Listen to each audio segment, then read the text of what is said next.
Dear IFM, malalaman mo lang daw na mahal mo ang isang tao kapag nawala na ito sa'yo. Kapag hindi mo na siya parating nakikita at naririnig ang boses niya. At kapag unti-unti mong nararamdaman na para bang hindi ka mapakali. May iba na naihahabol pa ang kanilang nararamdaman sa taong nagugustuhan. Pero may iba rin naman na abot hanggang langit ang pagsisisi dahil nahuli na ang lahat. Wala nang magawa kundi pakawala ng pag-ibig na sana sa'yo na kung hindi ka lang nagkaroon ng maraming pagdadalawang isip. Mga idol, ako si Priscilla, 22 years old, taga San Juan at kasalukuyang graduating college student. Tuwing hapon, Dear IFM ang nagsisilbing relax time ko sa lahat ng mga gawain. Marami-rami na rin akong napapakinggan sa programa ninyo, kaya naman na-inspire na rin akong sumulat at i-share sa inyo ang sarili kong love story. Nagsimula ang lahat na makilala ko si Sean noong first year college pa lang kami. Barkada siya ng isa sa mga kaibigan ko at kaklase ko rin siya sa ilang minor subjects ko sa university. Akala ko magiging isang ordinaryong tao lang siya sa buhay ko. Pero sa loob ng halos 3 taon, parati ko nang napapansin na parang may kakaiba kay Sean. Ayokong mag-assume, mga idol. Pero sa tuwing napapansin kong mas maalaga siya kesa sa mga kaibigan naming babae, hindi ko naiiwasang mag-isip ng kung ano-ano. Ang gagawin natin dito sa park? Kanina pa ako uwing-uwi. Ito naman, wala pa nga 6:00 tapos atat ka na umuwi. Ang dami ko kayang ginawa kanina. Sumakit na nga yung puwet ko dahil ilang oras ako nasa library. Kakahanap ng libro na pwede kong magamit doon sa thesis ko. Kaya kung ano man ang gagawin natin dito, siguraduhin mo lang na hindi maaksaya oras ko ha. Hindi ko mapapangako kasi pinakausapan lang ako eh. Nino? Basta. Maupo ka muna dyan.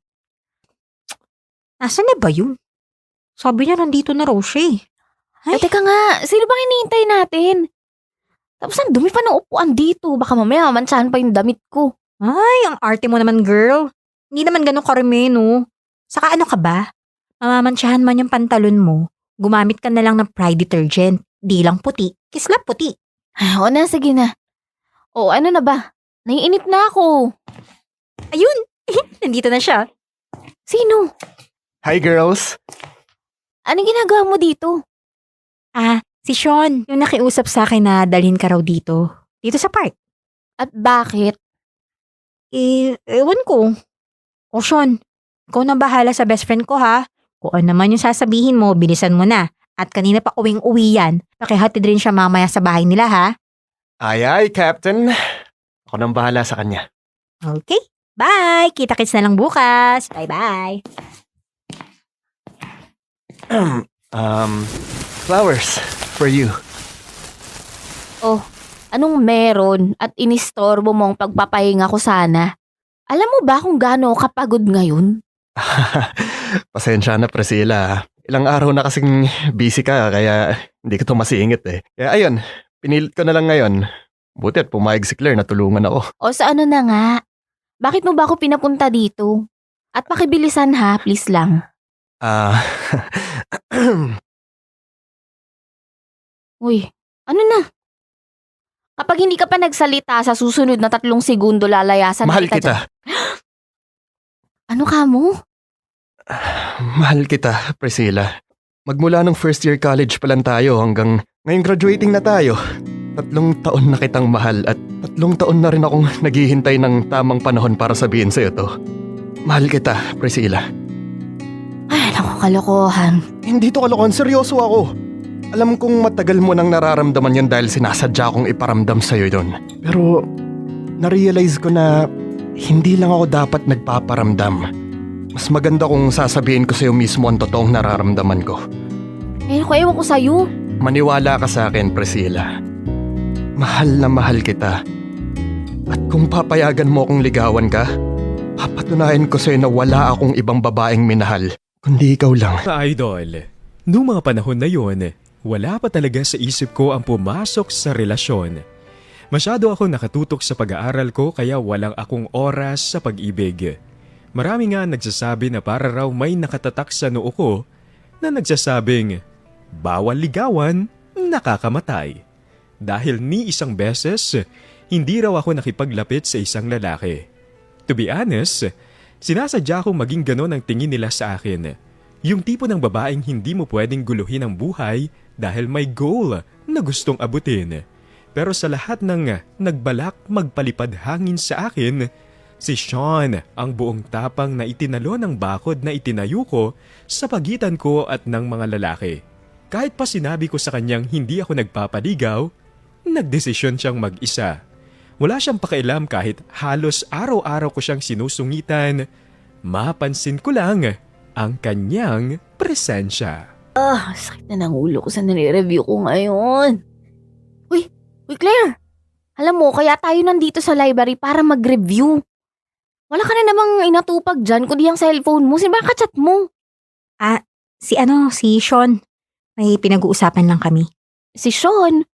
Hindi naman ako na-inform na sobrang close nyo na pala. Bakit? Selos ka, no?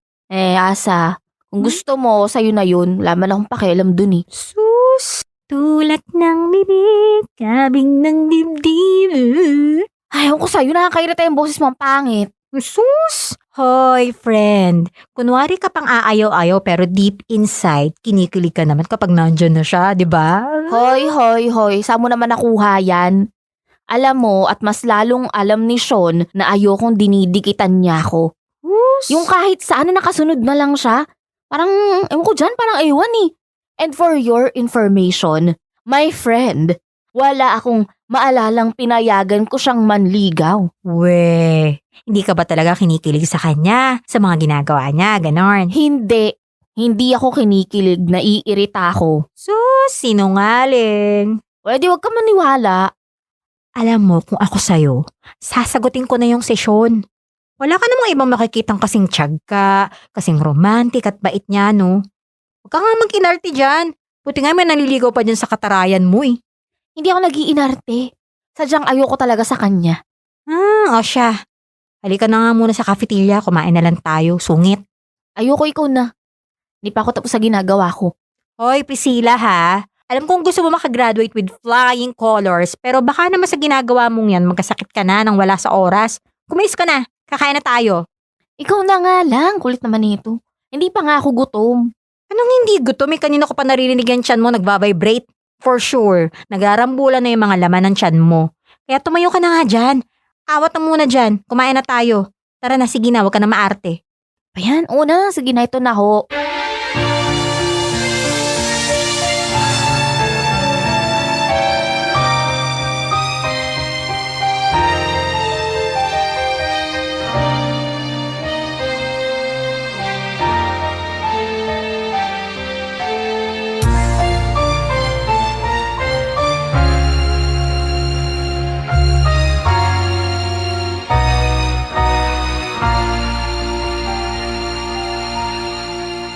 Akala ko ba sa cafeteria tayo pupunta? Bakit nandito tayo sa park? Marami pala kasing tao sa cafe. Kaya dito na lang tayo. Tsaka mas masarap naman kumain sa open area, di ba? Okay. So anong kakainin natin dito? Hangin? Ito naman. Kung mag-alala, may special delivery na darating. Tcharan! Si Sean na naman. Yes, enjoy! Ay, teka. Hoy, talagang iiwan mo ko dito? Naman! Aba, hindi ko pinangarap maging third wheel, no? Kaya sige na, aalis na muna ako, babush! Hoy! Hi. Ayun na naman pakuluto. Wala ka na talagang magawa, no? Pati yung best friend ko, ginamit mo pa. Sabihin na lang nating desperado na ako. Tara na, kain na tayo. May mga dala akong pagkain dito. Tinamihan ko na to para sa ating dalawa. Sabi kasi sa akin ni Claire, hindi ka pa daw kumakain. Ayoko, diet ako. Nagda-diet? Hindi mo naman kailangan nun eh. Sexy mo nga, tapos maganda pa. Kaya nga kita nagugustuhan eh. So ibig mo sabihin, nagustuhan mo lang ako dahil sa katawan ko. Nasabi ko na nga ba eh. Yang ligaw-ligaw na ginagawa mo, malaking kalokohan talaga yan eh. Uy, hindi ah. Mahal talaga kita. Ano ba, huwag mo ang masabi-sabi ang salitang yan na asiwa ako sa'yo? Ang alin? Yung mahal kita o yung mahal na mahal kita? Alin doon, Hoy, trip mo ako inisin ngayon, no?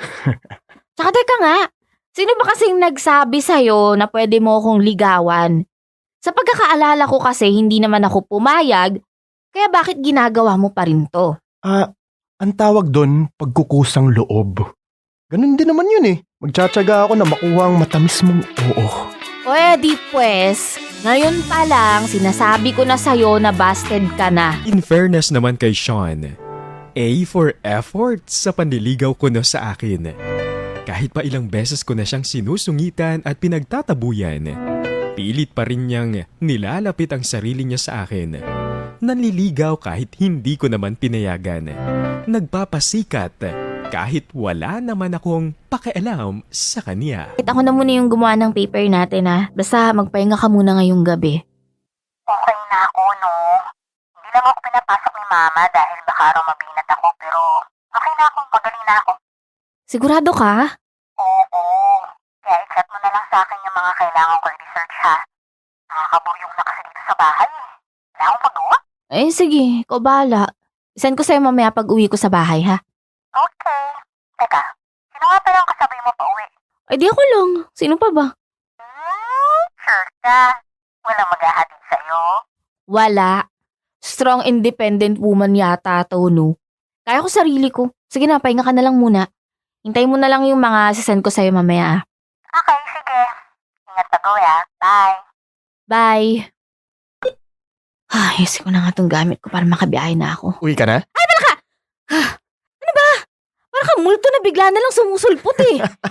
Sorry na. Busy ka kasi sa pagkikipag-usap kay Claire eh. Kaya siguro di mo napansin na nakalapit na ako sa'yo. O ano ginagawa mo dito? So may kasama ka bang uuwi? Gusto mo, hatid na kita? Ayoko. Kaya kong mag-commute. Ikaw naman masyado ka namang nasanay na tanggihan ako. Tinanong mo ako, so sinagot kita tapos hindi mo matanggap. Ano ba? May salte ka ba? E di, panindigan ko na yung pagkakaroon ng saltek. Okay. Akin na tong mga gamit mo. Ano ba? Saan mo dadalhin yung mga gamit ko? Sa sasakyan ko. Pero syempre, kasama ka kasi hatid na rin kita sa bahay ninyo eh. Sinabi ko na ayoko nga, di ba? Hindi ko kakayanin na hayaan ng babaeng mahal ko na mag-commute mag-isa, lalo na kung kaya ko naman siyang ihatid. Corny naman ito. Pero kasi, alam mo, Magpahatid ka na sa akin. Tara na. bahala ka nga.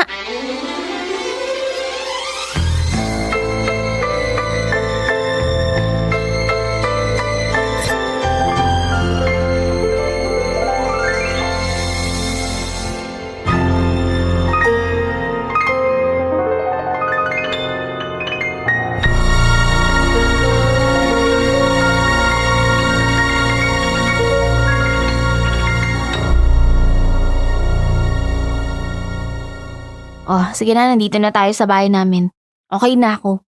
Alis ka na at baka may kailangan ka pang ihatid. Bakit? Nagsaselos ka? Gusto mo hampasin na lang kita ng malakas. joke lang. Ito naman Masyadong mainit ang ulo eh. Salamat sa paghatid. Teka, Priscilla. Bakit na naman? May ibibigay pala ako sa'yo. Kanina ko pa dapat ibibigay ito eh. Kaso, hindi kita mahagilap sa school eh. Bracelet? Ba't mo ko binibigyan ito? Regalo. Di ba pag nanliligaw yung mga tao, nagbibigay sila ng mga regalo? Corny? Alam mo, hindi ko magets kung bakit ako yung nililigawan mo eh. Hindi naman kita pinayagan. Ano ba kasi nakita mo sa akin? Yung ngiti mo. Ngiti ko? Bakit? Mukha ba akong clown sa paningin mo? Hindi sa ganon. Kasi pag ngumingiti ka, pati yung mga mata mo nakangiti na rin. Ang gaan lang sa pakiramdam kapag nakikita kitang nakangiti. Alam mo yun? Sana dumating na yung araw na akong magiging dahilan sa mga ngiti mo. Na nang manliligaw siya sa akin, hindi ko na mabilang kung ilan na ang mga regalong ibinigay niya. Sa tuwing magpapakita siya, hindi pwedeng wala siyang dala na kahit na ano. Mapabulaklak pa yan o kahit isang piraso ng candy, basta magdadala siya. Nagmumukha na nga akong santo dahil parati siyang may dalang alay para sa akin.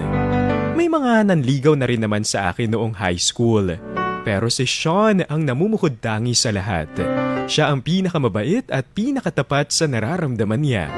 Kahit magmukha siyang ewan sa mga corny niyang hirit, ayos lang sa kanya. Basta raw, makita lang niya ang mga ngiti ko. Ngiti na magbibigay liwanag sa madilim niyang mundo.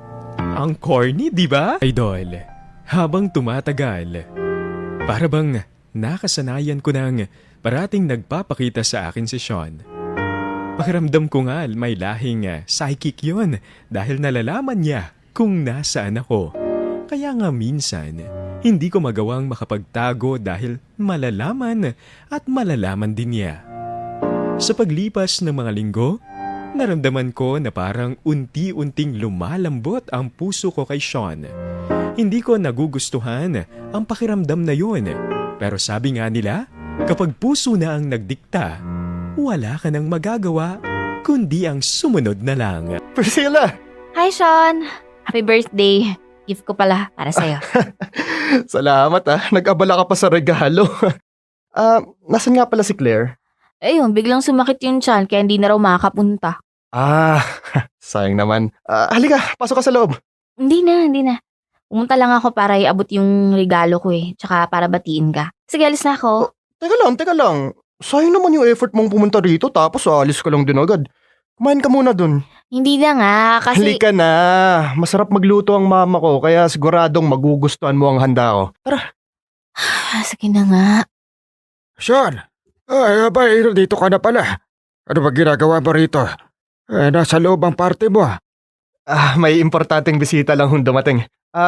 Lolo Rogelio, may gusto akong ipakilala sa inyo. Ay, sino naman yan? Ito po, si Priscilla. Siya po yung... Priscilla? Siya ba yung nobya mo, apo? Aba, kagandang bata naman Anong girlfriend? Lolo, hindi ko po siya girlfriend. Nililigawan ko pa lang po. Ay, sus, yun na rin yun. Ay, Priscilla, kamusta ka naman iya? Ayos lang ako, Lolo Rogelio. Alam mo ba, panay kwento nitong apo ko sa inyo. Lalo na gusto ko raw niyan ligawan. Nakakatuwa nga at sa wakas, nakilala rin kita. Mukhang sa'yo lang nagtino itong apo ko. Loko-loko ho pala talaga si Sean dati. Ay naku, oo naman. Tamad to mag-aaral. Alam mo, dahil sa'yo biglang nagtino. Kaya sana huwag mong iwan itong apo ko, ha? Po? Sabi ko, huwag mong iwan si Sean. Mahal na mahal ka ng batang to. Alagaan mo ng mabuti ang apo ko, ha? Huwag mong sasaktan yan. Huwag ka mag-alala. Kapag kinasal kayo, buong-buo ang suporta namin sa iyo. Kasal? Hindi ko pa nga ho siya boyfriend tapos may kasal na ho agad. Ikaw naman, ho? Doon din naman pampunta niyan Lolo, wag niyo pong i-pressure tong si Priscilla. Tinatakot niya naman masyado Chill lang po, chill lang tayong lahat dito. Basta ang mahalaga po, alam ng lahat na mahal ko tong si Priscilla. Di ba, Lolo? Ay, oo naman.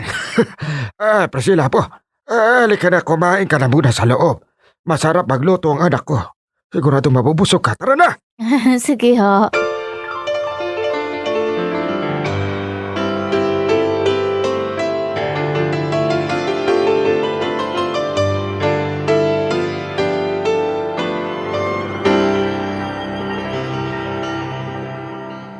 Priscilla, salamat sa pagpunta. Binuo mo ang birthday ko. Pati pamilya ko, pinasaya mo Sige, alis na ako Sandali.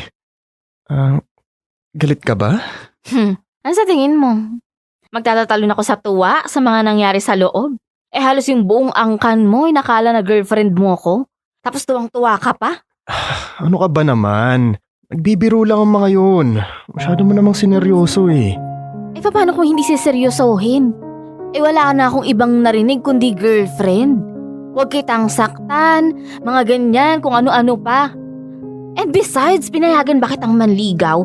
Hindi, di ba?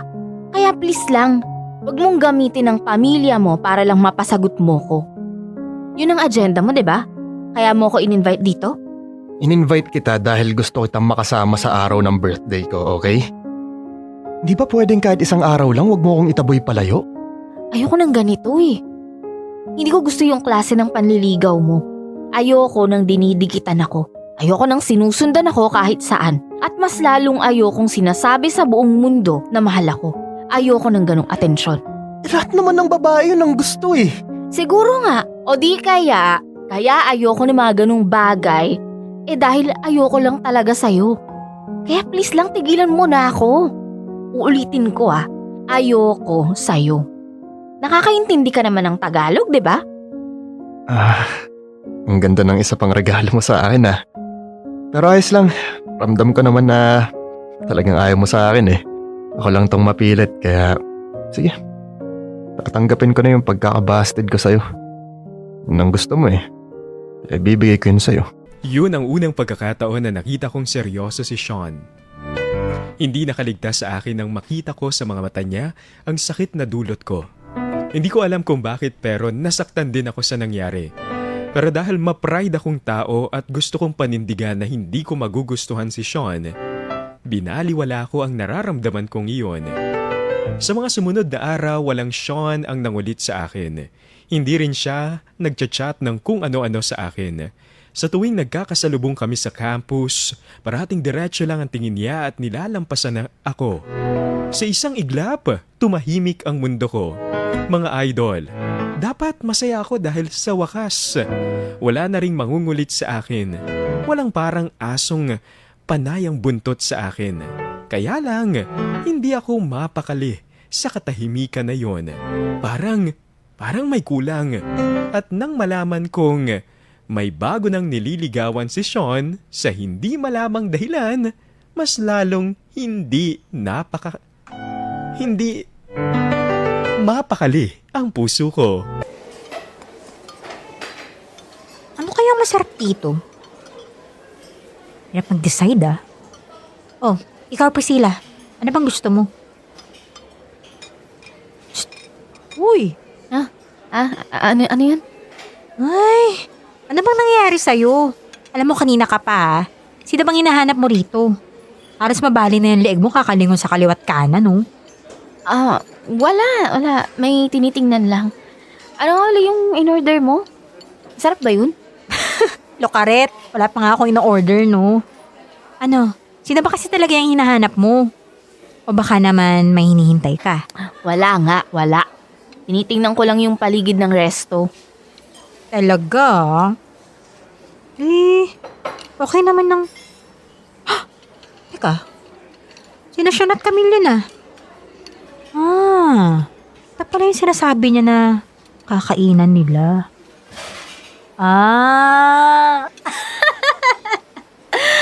Oh my gosh, my dear friend. Alam mo masyado kang halata. Anong halata? Halatang halata na binabantayan mo si Sean. Oh, aminin. Kaya dito tayo nagpunta kasi alam mong dito pupunta sina Camille. Tapos habang kumakain, pasimpleng titingnan mo sila. Oh, ano? Aminin mo, nagets ko, no? Hoy, hindi Sus! Masarap lang kasi talaga yung pagkain nila dito. We. Diyos ko, pati ba naman ako lolokohin mo pa? Wag ako, please. Matagal ko na napapansin na simula nang malaman mong close na yung dalawa, parati ka na lang nakabantay kay Sean. At bakit? Kasi, selos ka, girl. Hindi ako nagsiselos, no?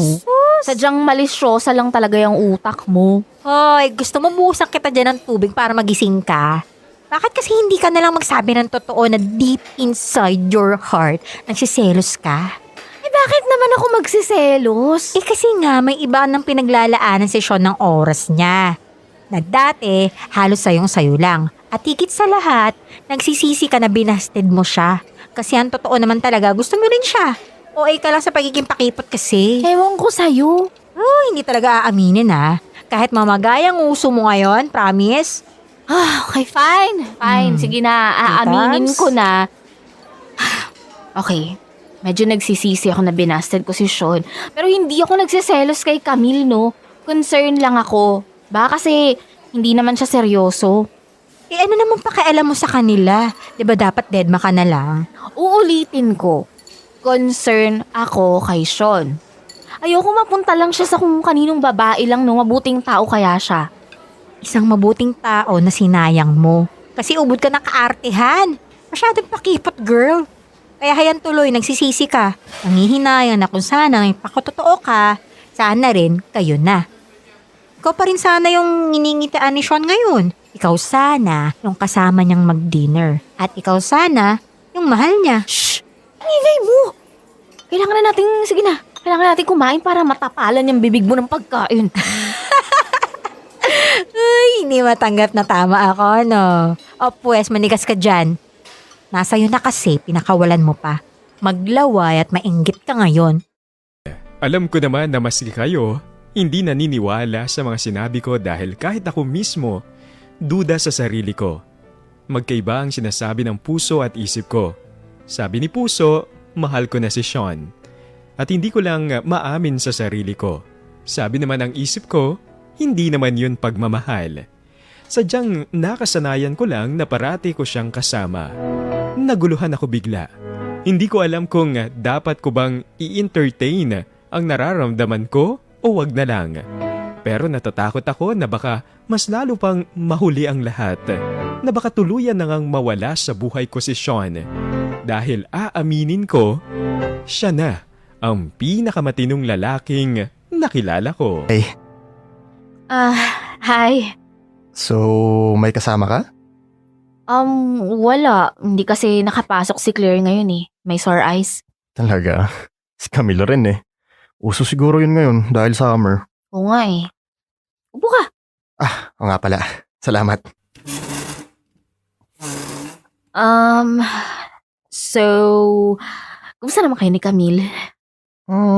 Ayos lang naman. Ba't mo natanong? Wala lang. So, nililigawan mo na ba siya? Naitanong mo lang din ba yan o gusto mo talagang malaman? Curious lang. So, ano nga, nililigawan mo ba? Paano kung sabihin kong oo? Nililigawan ko si Camille. Okay. Edi, good for you. Congrats. And, I guess, good luck. Okay ka lang ba, Priscilla? Feeling ko kasi parang may gusto kong sabihin sa akin eh. Wala. Ayos lang ako. Okay, ganito na lang. Lilinawin ko lang magkaibigan lang kami ni Camille. Talaga? Kasi may boyfriend na yun eh. At yung boyfriend niya pinsan ko. Pero sabi mo nililigawan mo siya. Hindi ko sinabing nililigawan ko siya. Ang sabi ko, paano kung nililigawan ko siya? Alam mo, niloloko mo na naman ako eh. Sana diniretso mo na lang, di ba? Bakit? Selos ka kay Camille, no? Hoy, ang kapal mo. Concern lang ako sa'yo pero hindi ibig sabihin no, nagsiselos ako. Baka-assuming nito. At least ako assuming lang. Ikaw? In denial ka eh. Sige na, Priscilla. Umamin ka na. Nagsiselos ka, di ba? Kaya nga kapag magkasama kami ni Camille, panay ang lingon mo sa amin eh. Panay din ang tanong mo kay Claire. Kaya sige na. Umamin ka na. Okay, fine. Fine. Oo na, nagsiselos na nga. Oo, naiinis ako dahil may iba ka nang pinapansin. Na may iba ka nang parating sinasamahan. Tsaka oo na inaamin ko na baka tama si Claire. Kabebe lang ako dati pero ang totoo mahal na rin pala kita. O yan, sige na, masaya ka na. Ano ulit yun? Ano ulit yung huli mong sinabi? Parang hindi ka yata narinig eh. Ayoko na. Sa beses ko lang sabihin nyo na, manigas ka dyan. Corny naman nito. Sige na nga. Pero, dali na, sige na, sabihin mo na ulit. Isang beses lang oh.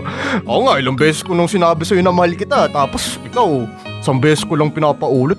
Sige na,